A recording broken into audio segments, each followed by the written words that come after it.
వచ్చిందా? కొంచెం వయసు ఎక్కువైనా ఇది అడ్జస్ట్ చేసుకుంటాను. వయసు ఎక్కువ? అందులో ఎవరిని?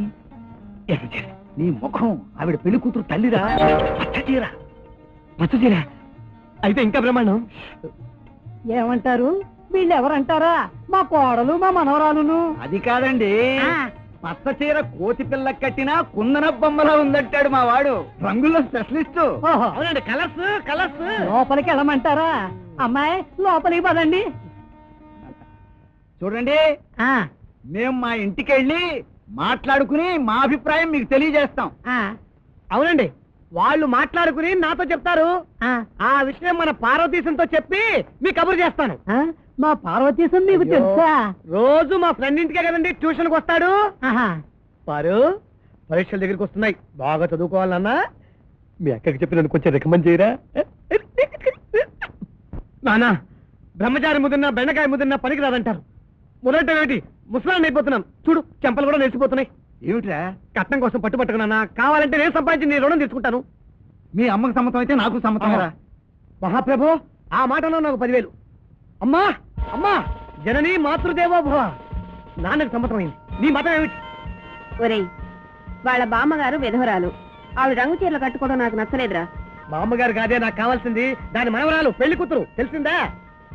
నువ్వు అవునకపోతే ఇక్కడే ఈ కిచెన్ లో ఏ ఉల్లిపాయ కట్టుతానో పొడుతూ వస్తాను. అక్కకు సమ్మతం అయితే నాకు సమ్మతమేరా.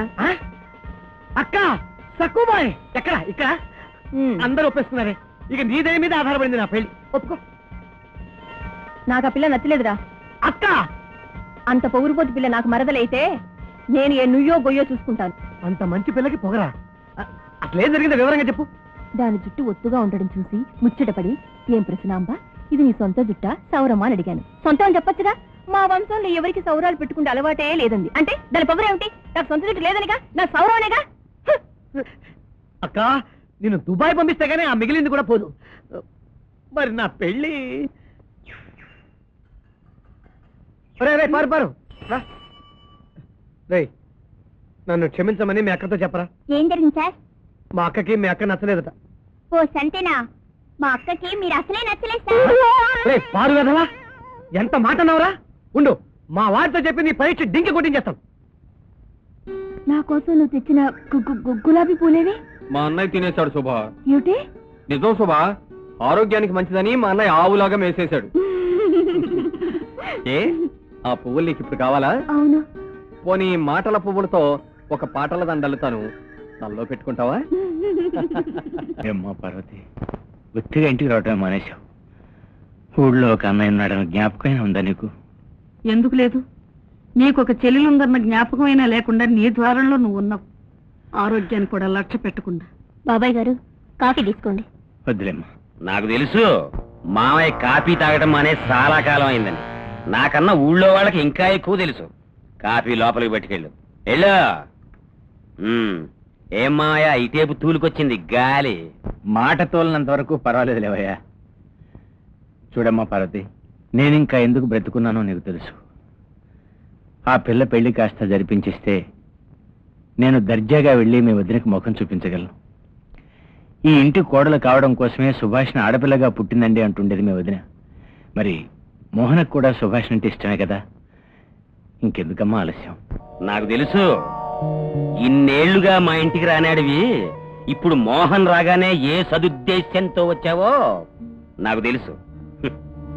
చూడు మావయ్య, నువ్వు నాకు చాలా ఆప్తుడివి. నాకు తెలుసు ఆపదలో ఆదుకున్నాడివి.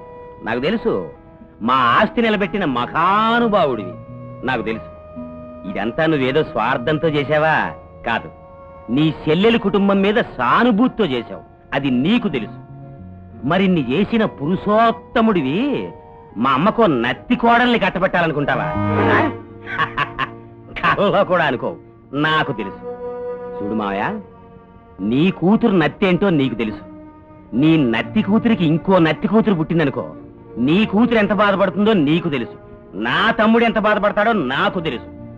నత్తిదై నత్తి కూతురిని కన్నందుకు నీ కూతురే బాధపడితే, నత్తి లేకుండా నత్తి కూతురు పుట్టినందుకు నా తమ్ముడు ఎంత బాధపడతాడు? మంచిని పంచుకోవాలి అనుకోవటంలో తప్పులేదు మావయ్య, కాని చెడుని పంచుకోవాలి అనుకోవటం నీలాంటి మడిసికి తగదన్న విషయం నీకు తెలుసునని నాకు తెలుసు.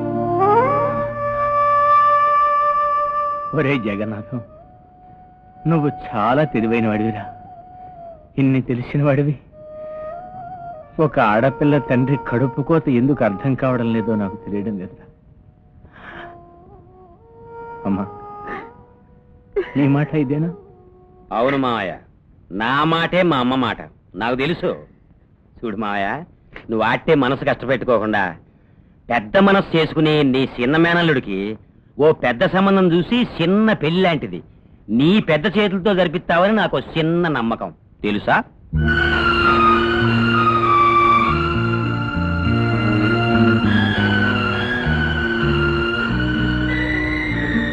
జగన్నాథ్, తగ్గింకా.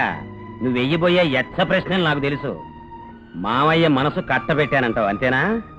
పిచ్చి తల్లి, తాగుబోతులు చాలా అదృష్టవంతులు. ఎంత పెద్ద కట్టాన్నైనా ఒక్క సీసాతో దిగమింగేస్తారు. నేను నాకు తెలుసు.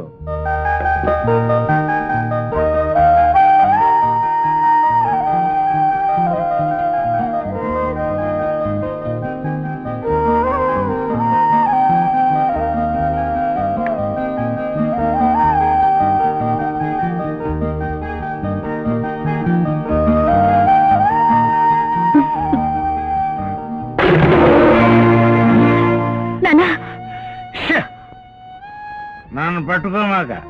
నేను పడిపోతాం అనుకున్నావా? మేం పడిపోం. ఎక్కడికని వెళ్ళి ఎక్కడి నుండి వస్తున్నావు నాన్న? వెళ్ళటం అక్కడికే వెళ్ళాను, అక్కడి నుంచి అక్కడ కూడా వెళ్ళాను, అక్కడి నుంచే ఇక్కడికి వచ్చాను. పగలు కూడా తాగాలా? నీకోసం పాయసం చేసుంచాను. నోరు తీపి చేసినంత మాత్రం చేదు నిజం తీపైపోతుంది అనుకున్నావా? మా నాకు కొంచెం విషయం ఇస్తావా? నిజం చెప్తాను. ఏమైంది నాన్న? నువ్వు నేను వాళ్ళకి తగం. తాగుబోతు సంబంధం వాడు చేసుకోరు. ఆ సంగతి నా మొహం మీద చెప్పలేక నీ మీద వంకలు పెట్టారమ్మా. ఆ మోహన్కి నేను వేరే సంబంధం చూసి నా చేతుల మీదుగా పెళ్లి చేయాలి. నేను తాగుబోతుని ఎలా అయ్యానో వాడికి తెలియదా? నన్ను తాగుబోతుంటాడా వాడు? నా రక్తం తాగి ఆస్తి నిలబెట్టుకున్న కైపులో నన్ను తాగుబోతుంటాడమ్మా. మన లోపాలు మనం పెట్టుకొని ఎవరో అన్నారని బాధపడితే ఎలా నాన్న? నత్తి పిల్లని అంటారు, తాగుపోతనే అంటారు. అది వాళ్ళ తప్పు కాదు. అమ్మలో నేను తాగుబోతు. నా తాగుడు వల్లే నీకు పెళ్లి ఆగిపోయింది. నువ్వు కూడా ఆ మాట అంటున్నావు కదూ? సరేనమ్మా,